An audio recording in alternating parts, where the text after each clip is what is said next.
दोस्तों, जब हम नया कंप्यूटर लेके आते हैं तो हमारी उससे ढेर सारी उम्मीदें होती हैं कि ये हमारे सारे सॉफ्टवेयर चलाएगा, हम जो कुछ भी चलाएंगे कंप्यूटर में चल जाएगा।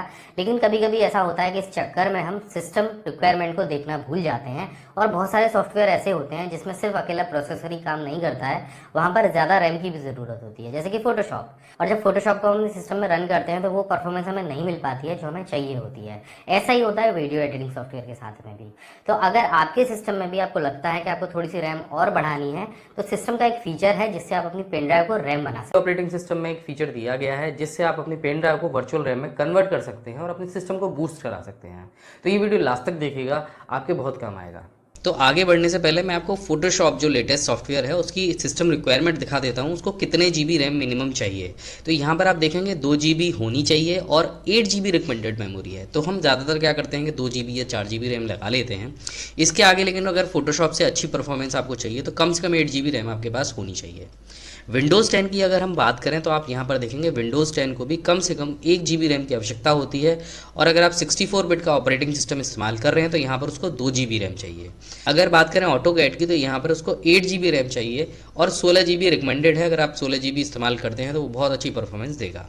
तो अगर आपके सिस्टम में भी रैम कम है और आप कोई ऐसा सॉफ्टवेयर चला रहे हैं जिसमें आपको ज़्यादा रैम की आवश्यकता है तो सबसे पहले गूगल पर जाइए और सॉफ्टवेयर का नाम टाइप करके पीछे सिस्टम रिक्वायरमेंट टाइप कीजिए और वहाँ देखिए कि सॉफ्टवेयर को कम से कम कितनी रैम की आवश्यकता है।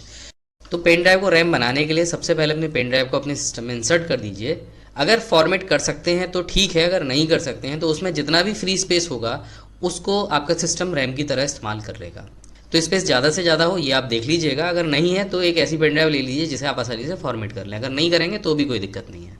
तो अपने पेन ड्राइव पर राइट क्लिक कीजिए, प्रॉपर्टी पर जाइए, यहाँ पर आपको कई सारे टैब दिखेंगे। तो यहाँ पर जो रेडी बूस्ट वाला टैब है उस पर क्लिक कर दीजिए।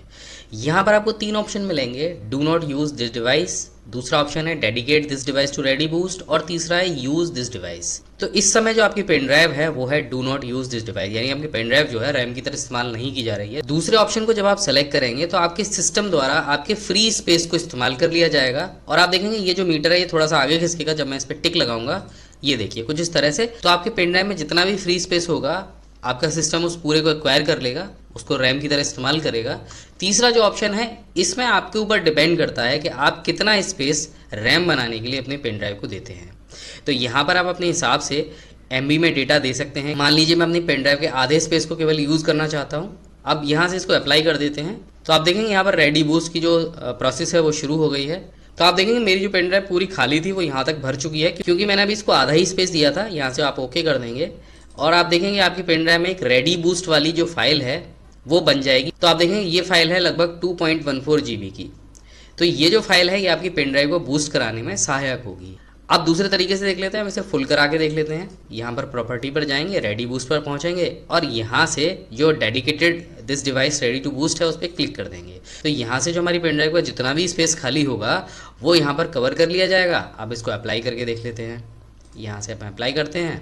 आप देखिए अभी जो मेरी पेन ड्राइव है वो पूरी फुल हो जाएगी क्योंकि यहाँ पर एक फाइल बन जाएगी रेडी बूस्ट वाली जो कि मेरी पूरी पेन ड्राइव के स्पेस को कवर कर लेगी। आप देखिए मेरी पेन ड्राइव जो है इस समय रेड डिस्प्ले करने लग गई है और जो फ्री स्पेस है वो बहुत ही थोड़ा सा बचा है, यानी 5.48 MB का बचा है। यहाँ पर इसे ओके कर देंगे तो इस समय जो मेरी पेन ड्राइव है वो लगभग 4 GB की रैम में कन्वर्ट हो गई है। आप देखेंगे जो रैम का साइज़ आ रहा है वो आ रहा है 3.62 GB।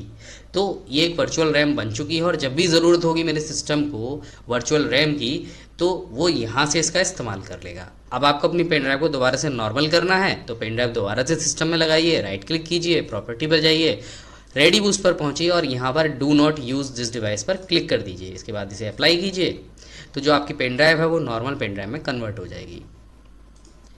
देखिए यहाँ पर जो मेरी पेन ड्राइव है वो बिल्कुल जैसे पहले थी उसी स्थिति में आ गई है। तो देखा आपने ये कितना आसान है, आप अपनी पेन ड्राइव को कितने आसान तरीके से एक वर्चुअल रैम में कन्वर्ट कर सकते हैं और अपने सिस्टम को बूस्ट कर सकते हैं। आशा है दोस्तों ये वीडियो आपको पसंद आया होगा। अगर ये वीडियो आपको पसंद आया तो हमारे चैनल को जरूर सब्सक्राइब कीजिए, इस वीडियो को लाइक कीजिए, शेयर कीजिए, कमेंट करके बताइए कि ये जो टिप्स है ये आपको कैसी लगी। हम हमेशा आपके लिए ऐसी वीडियो लेकर आते रहेंगे। जय हिंद, वंदे मातरम।